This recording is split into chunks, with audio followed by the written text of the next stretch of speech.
Record labels, signing with the big boys or starting your own. Which is best?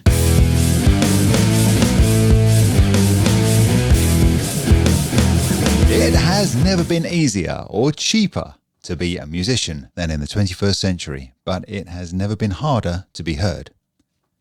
Discuss. On this show, we discuss record labels and how the modern musician can be in control. Welcome to the Space Bar at the GiG TV show with me, Jessica Lee Morgan, and Christian Thomas. Watch up. Let's talk about what an independent record label is. Now, do you remember in the 90s, Chris, when we all had really wide trousers?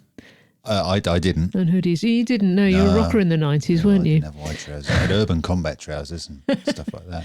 Long hair. Well, we were students and in the latter part, and there was a big scene called the indie scene, which was synonymous with jangly guitars and, you know, floppy haircuts. And certain people of the indie scene, Tim Burgess, for instance, has been really, really good for independent musicians recently. He's done a lot of good campaigning.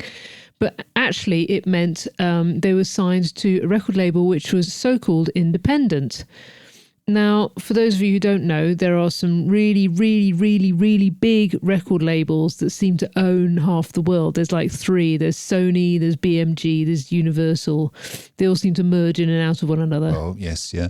And then a lot of these independent record labels were actually kind of imprints or subsidiaries of these big labels, or they started out independent and then they got sold out and kind of subsumed into the big ones.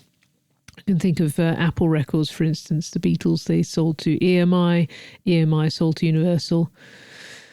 So it's just a big chain. And while we all hanker, well, I certainly did, hanker after a nice big juicy record deal. Damn where, right. you know, you're on a private jet and you can hit the top of the charts. In reality, that's still 1 in a million. You might get signed to a big label, but actually just kind of squished into the bottom of the pile. Yeah. As we've talked about in another program, though, the advantage is that they have the money. And the access to market. Yeah. They've got the clout, they've got the systems and all that. However, these days, whether or not you can get a record deal, a lot of independent artists are just forming their own record label. Because you might as well, because most of the stuff you can do yourself anyway. Exactly. The bit you can't is, like you said, the money bit, isn't it? Yeah. So our kind of independent, it means being in control of your own music, owning the music rights. And knowing that you can do exactly what you want to do and nobody else has to tell you. So you own the masters rights, which is the recordings that you can exploit, and the writing rights, which you can kind of self-publish and that kind of thing. It's a really powerful position to be in, isn't it? Nobody's ever told us what to do. No. Well...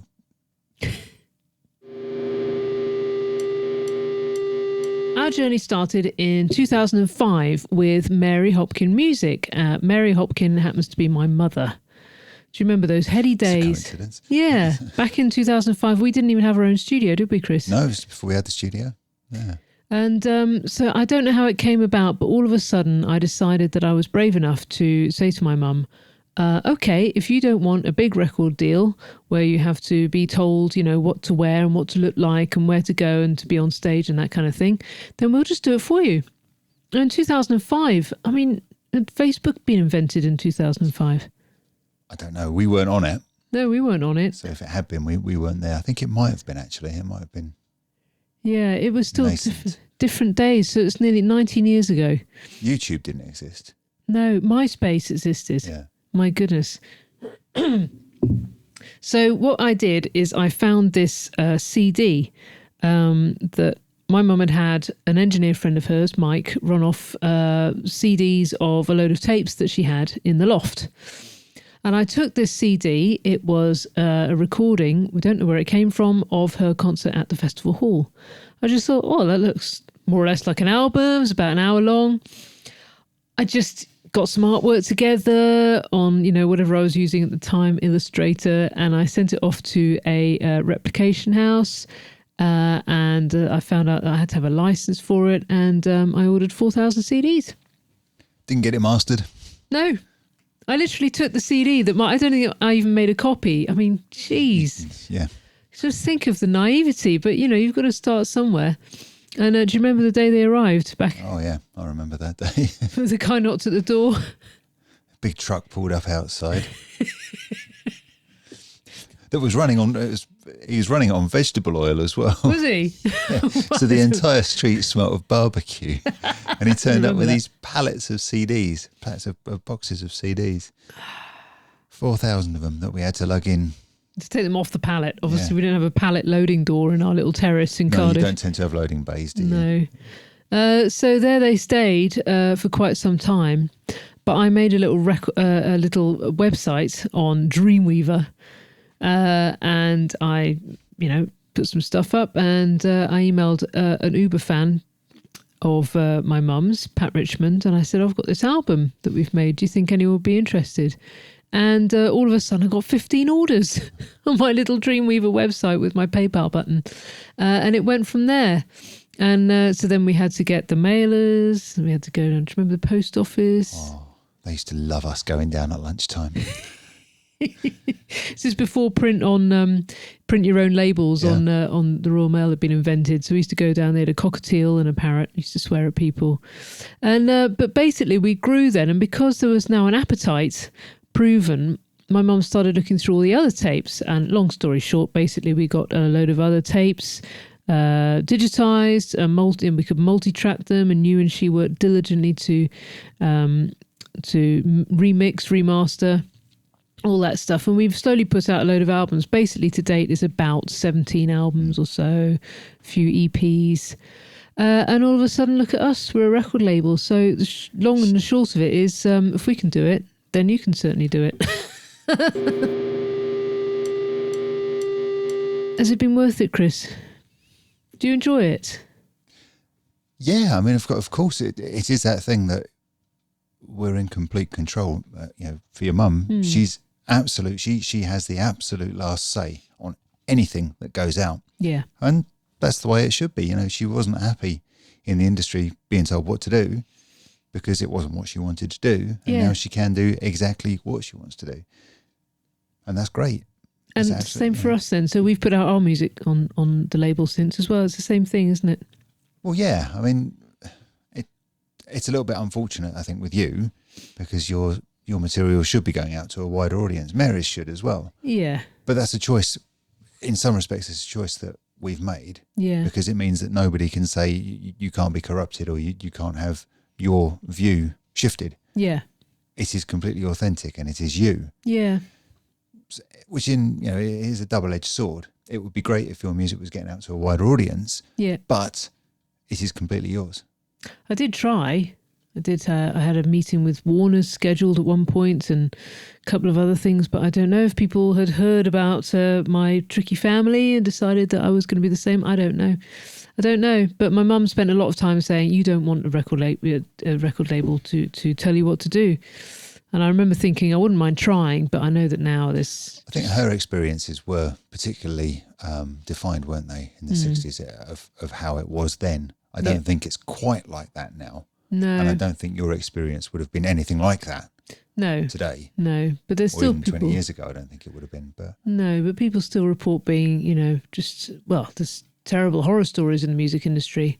People being coerced in not very nice ways into doing things. Right. And... yeah, it probably is better to be independent. Or the best thing is to have had the bad experience and a load of exposure, and then to start your own record label, which is what a lot of our peers are doing. Yeah, a lot of heritage artists are doing that as well, aren't they? Because they're in the position to be able to do that. So yeah, and and the great thing is you can do a lot of it kind of under the radar. Yeah. You can make a CD and sell it and just wait. And a lot of people operate, on a handshake, which is not ideal, but really it's better than being overly cautious and never getting anything done, for most of us. That can be a big risk in self-publishing anyway, is that you convince yourself you're going to do it and you don't do it. Yeah. I mean, the numbers we sell are not really, they are small and manageable, but it means that the profit is ours, basically. Yeah. I mean, that's the thing, isn't it? Yeah, you're taking 100% of that. Yeah. But of course, you can also say that like for my material, which I don't expect to sell and I don't expect you to even go and listen to. But the fact of it is I get 100% of it, but 100% of nothing is still nothing. It's out there, folks. Look it up. But that's not the point. And I'm not particularly worried about it. It was more of I had to do those things. I wanted to do it. I don't really care if anybody listens to it. I genuinely, I don't. I mean, yes, it would be lovely if I made millions from it. But I did that just because I wanted to get the stuff out there. Yeah. And that's fine. It's the pleasure of doing it, isn't it? But, I mean, whether a label would have signed me or not is a completely different matter. But if they'd have said, well, no, you can't do that kind of music. You have to do a different style or do this in a different way. Well, that's not really me. That's not what I was doing on that thing. So I'm happy to take 100% of nothing rather than whatever it would have been a percentage of. It wouldn't have sold very much anyway. So, well, it wouldn't though. But well, I mean, with most of our experience, yeah, I think like we've said in previous editions, there is so much music out there, exactly, so much competition. Yeah. But so anyway, well, I've done numbers on TikTok apparently. You have, yeah. Done that's quite awesome. big numbers on TikTok, but Which leads us to our next thing. So, how do you know you were on TikTok? That was through our reporting. Came through the reporting. We're good friends with Benny Gallagher of Gallagher and Lyle. And if you ever want to know anything about the business, you just ask Benny and you get a massive lecture in a very lovely, soft Scottish accent. I said, Benny, what's all this royalty stuff that I have to do? And he said, speak to my friend, who I think was a publisher. And I spoke to his lovely friend. And she said, learn to do it yourself. She said, I could do it for you, but I'd have to charge you. Do it yourself. So, oh my God, I had to learn all the stuff. So this is how you do it. First of all, you record your music. You get It's a good start, that. Get it mastered, so it sounds good. Get it registered. So this is the next step. The registering is the important part. You have to register the songs. So you've written your own songs. You register those songs on PRS, which is the Performing Rights Society. They look after the royalties for composers and songwriters. So you join as a member, you register the songs that you have written on there. In this case, the Festival Hall, for instance, was, they were covers, basically. So you have to find the titles of the covers that are on the album. Then you apply for a license to be able to make the CD. This is the shortened version. Believe it or not. Then you have to join PPL as a rights holder. So we're saying we had the rights to this album, and then the PPL deal with the Phonographic Performance Limited is what they are. So anytime your album gets played on the radio or telly or in a public space, in a hairdresser's, wherever, they take the performance element. So anyone who played on that album, whether they're the headliner or the supporting artists, as it were, get money through the system. So various licenses are paid, and these people are acting on your behalf. So it's well worth joining.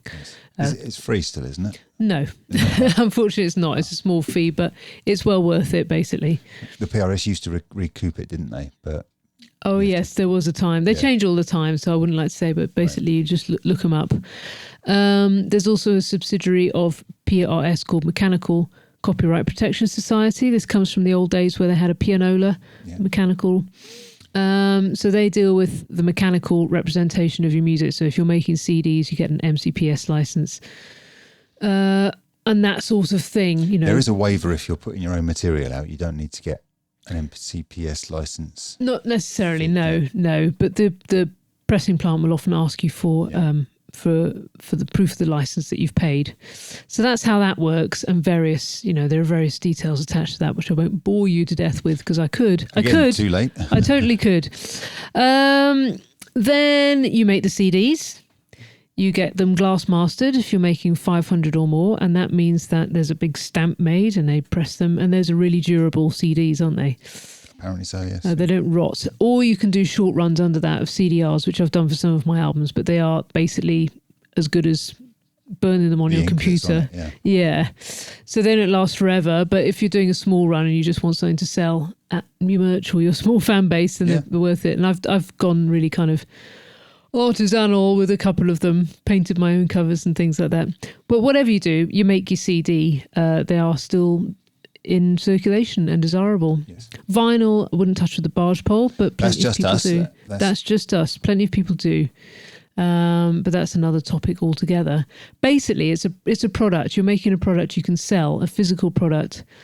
And then you also want to look at some kind of digital distribution. And we have a digital distributor, and they're aggregators, aren't they? So they spread it around all the iTunes and the Amazons and the Deezers and the several services that I've never heard of. All the new ones that crop up that we've never heard of. And they manage all of that stuff for us and send us a statement. And they also facilitate a web shop as well, and they can do fulfillment. So there are distributors who, we've got another distributor who sends the CDs all around the world, which in the day and age of Brexit and tax boundaries and, postage to the US being huge is quite good, really. Yeah. We also sell to wholesalers. We also sell to wholesalers in Japan, for instance. Yeah. Brexit has... it's been really hard for the getting into European markets. It's really difficult to sell to Europe now. Yeah, because people get charged their end, and you're never quite sure what's going to happen. We used to sell a lot to Japan and to Germany. And Germany was a big market. It slowed down. So really, gigs are the goodies. If you have a new album, you can sell them at the merch table. Of course, gigging in Europe is a completely different ballgame now, and we're not touching that one today. That's another one. Then you sell them. You sell your CDs, basically, by any means necessary.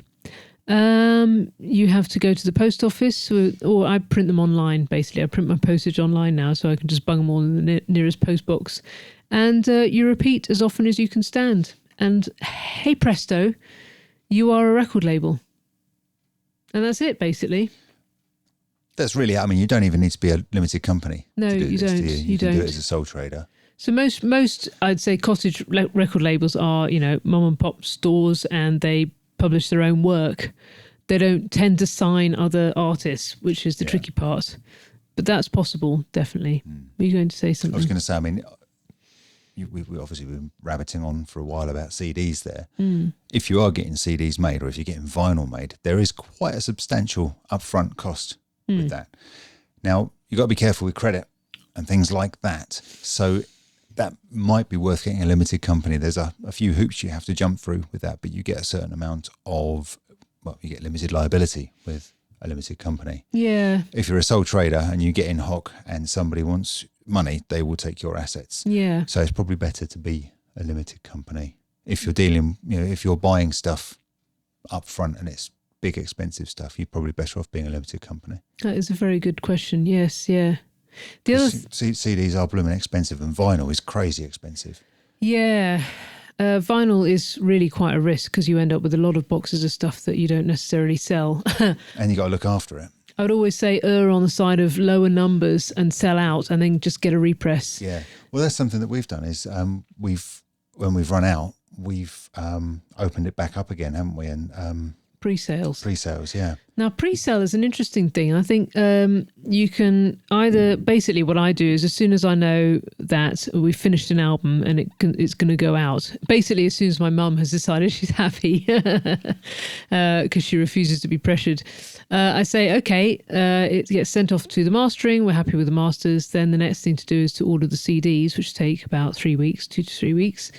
And in the meantime, obviously I have to pay for the CDs before they arrive back, so that my CD agent person can pay the manufacturers. We deal with a guy in Cardiff, but actually they're made in somewhere like Poland. So Czech Republic. Yeah, Czech Republic. Something there's a basically another chain to go through. So we have to pay him. So in the meantime, I'll put it up for sale and tell the mailing list, and they'll all come in with the orders. So then we get quite a nice stock of money through our payment processing people, and that then can go and pay for the CDs.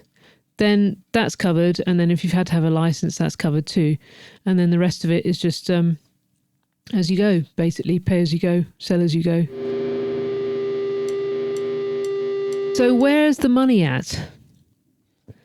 Where's the money at? Well, we've talked about the PRS, the MCPS, the PPL, Distributors take a cut, so you can argue like a unit price for each, say, £4 a CD, £2 a CD, whatever it, cover your costs. £4 a CD, that you're getting quite a lot of money for that, aren't you? That's not bad. Yeah, it can cost up to about £2 a unit. You've got to figure out your unit cost and everything. I tend to give them after the main rush has gone, so that people come to me first. So you've got to plan all that.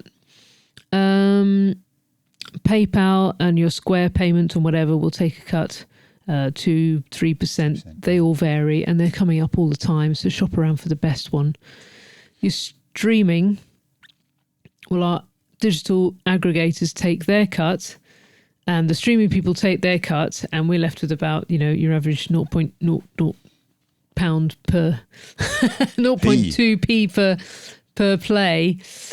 Some pay better than others. The reason I go on streaming with all of our stuff is because particularly Mary's stuff gets bootlegged and downloaded all the time. That she's on like horrible Russian MP3 streaming sites, and really I would rather people got it through Spotify, bad as it is, because we get a report and we know then where people are streaming it on Spotify and all these other download services. So they may not pay very well, but at least they're tracked. If most people are listening to Those Are the Days, say, on, Russia's mp3s.com, then, that's the wilderness. We never know about it then. We won't have any way of tracking it. So... And basically, you're helping out in money laundering with that. Yeah. So don't do that. I mean, I know Spotify it's not squeaky clean either. Well, it is. They pay their taxes, and they're still legitimate. Kind of legitimate, yeah. I mean, and the thing is, then every so often something comes up. They have dodgy investments, or you might disagree with their politics, but you kind of have to swallow that as a musician, don't you? If you are Neil Young or you are Joni Mitchell or Adele or someone, then you can afford to pull your stuff off these platforms. But for most other people, you can't afford to do that, basically. So you've got to weigh it all up. And whoever said the music business was fair, it's not fair. It's really unscrupulous and it's horrible and exploitative. So you've got to decide whether or not you want to be a part of that. Yeah. But I think by having your own label, at least you've got some kind of control. Then you're not completely at the mercy of everybody else. No, you've got your moral rights. Yeah. Everything else is there and it's yours. Yeah. And you will get ripped off, and you will find people doing absolutely despicable things. And we had one recently which is quite alarmingly hilarious looking back on it.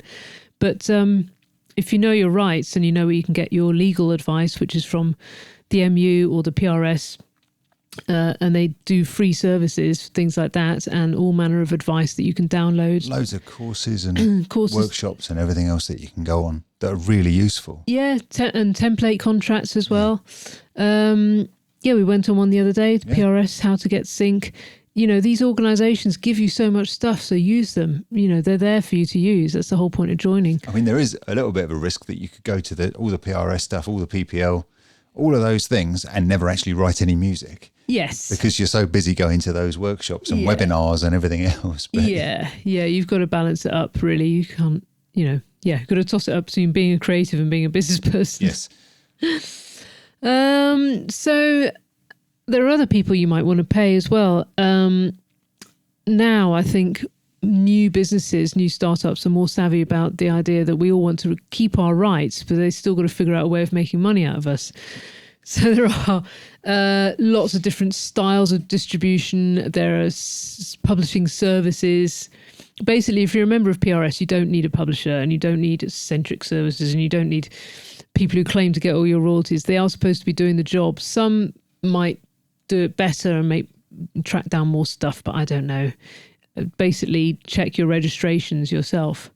It's the best way to do it. You can get label services where they do the marketing and the distribution for you, and you pay them either a monthly fee or a cut. Well, as I said in a previous show, I'd say if you're going to put any money into anything, and if you can record everything yourself, I'd say put the money into that, because that's stuff that you just can't do. Marketing. It's so, because it really is the hard work, isn't it? This is the hard bit. This is the admin side we're talking about here, isn't it? But what they're offering is that marketing. It's the black magic bit. The admin is so important because, I mean, you can trust your publisher, and the publisher says, oh, it's my job to get all the registrations spelt correctly and the commas in the right area. And you go on there and they've registered everything wrong, with the wrong splits and all this kind of stuff. And so don't trust them, basically. Even if you've got a good one, they are deluged with everybody else's work as well. If you've got a decent internet connection, it takes about an hour to do an album registration on PRS and PPL. Yeah. If you've got a decent internet, we haven't, so it takes a little bit longer. But yeah, and then similarly after a gig, like we've talked about, you register everything yourself and you'll know that it's done then. And if it's wrong, it's your fault, which is the best way to be, really. Just to be in control, I think. So I think it's worth it because you've got your own business and you're in control. But there's always, particularly when we started the studio in a limited company, you get all the sharks circling. You get people who think you're successful and want a piece of the action, or they want to sell you directory space or this or that. Now, the funny thing is when you get PR record label-y type people going, oh, we've heard your music, and they address them to my mother. Dear Mary Hopkin, we've heard Those Were the Days. We think it's really good, and we think we could help you get a bigger profile. Annie Lennox had one. Remember her sharing it?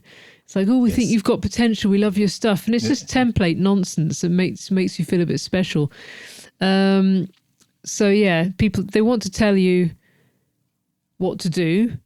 The artists might want you to sign them because they hear label and they're completely clueless as how to do them themselves. And also there's people who want you to tell, they want you to tell them how to do it. I had a guy who said, oh, I want an hour of your time. I want you to tell me about how you do all this stuff. Tell me when it's convenient for me. And I said, well, never. Yeah. I'm telling you guys now because I can tell you all at once. But people just... Or they go, oh, if you want to help releasing that album, I've done a couple myself. And I go, yeah, I've done about 20, so I'm fine, thanks. Bless them. It's usually men. There is a thing that, if someone else comes to you saying, I'd like to be a part of your label, well, you could go with it. If it's a good fit for you, there is strength in numbers and all of this kind of thing. But you've got, as soon as you get somebody else involved, though, your accounting has got to be completely on point. Yes. You've really got to be honest, and you've got to make sure you don't rip the other person off. Yes, definitely. You can work with family and family. That can be terrible, basically. And you can agree basic splits behind the scenes. If you sign anybody else, I think, you really owe it to them to be nice. But there are plenty of people who form little collaborative labels. It's not a bad idea, actually. And there are some lovely, honest, new, fresh labels that are starting, and they just want to get the music from the artist to the market. And it's absolutely laudable. Just check your contracts, have it in writing. We should do a show about collectives. Collectives, yeah. Because it is a really nice idea. Yeah. And there is so much strength in numbers. Definitely. Again, it's what we're trying to do here at the GiG TV show. If you sign up for our directory... Which is free, and always will be. And we'll give you an EPK, then you have strength in numbers. That's what we're aiming for. So to sum it up... Well, we've written here, fake it till you make it. That's basically it, really, isn't it? Because we're all just making it up as we go along, aren't we? Yeah. You've just got to hit on something that works.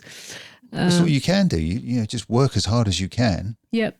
And we're all learning from each other. Even now, our good friend Benny keeps sending me things, go, oh, this is great, you need to look at this. Or, so-and-so had great success with this new service. Or, oh, gosh. So, we're all learning. 100% of nothing is nothing. But it's 100% of control. So you've got to weigh it up, basically. How much are you willing to give up to take on a contract? Yes. Because that's the key point. As soon as you start losing editorial control, you have to weigh up whether your lower cut of the slice of the pie is worth it. But then if you've got a big label behind you and they're actually pushing your work, then it might be worth... you're not selling your soul, obviously, but, it's still a gamble. You just got to weigh it up. It's nice to be a nice position to be in, if you've been made that offer, but just don't sign anything without reading it and running it past one of the free legal advisory services. Yeah, MU. In the MU or the PRS or wherever. They only usually need to look at it for an hour. Yep. And it's free, and they'll say, yeah, that's fine. in some cases, they might come back to you with a whole bunch of red ink on it saying, Yes. do not do any of this. I just hit the microphone again. Yep. I mean, I think advances are not a thing really these days, because advance, they have to make their money back. The label has to make their money back, and that comes out of your pocket. So they might give you, I don't know, £1 million up front. It's nothing these days. I doubt it's that anymore. But if they give you any money up front, you have to pay it back, basically, because they'll have invested a lot of money in your career, and they want it back. So again, and that things could become problematic there, because they might have given you £1 million up front, of which you're only going to see a very small amount, because it's got to pay for the producer, studio time, marketing, making the CDs or whatever the product is, the distribution of it. All of that's got to come out of that money. Yeah. But then you've also got the point that you might need a lawyer to run through what's been said. Yeah. And as soon as they start wrangling, that's coming out of your pocket as well. Yeah. It ain't a lot of money. No. And I mean, this is the thing. If you can do it all yourself, Yeah. then do it all yourself. But as we said in previous shows, so you're the songwriter, you're the performer, you're the driver, you're the crew, you're the caterer, you're the marketing expert, and now you're the label. It's never been easier to be a musician, and it's never been cheaper to be a musician than it is in the 21st century. But it's hard to get heard, and it's hard to not get kind of drawn under the tide of all of this work that comes your way if you're doing it all yourself. But there are people that can help you with it, and there are people who can give you free time. Yes.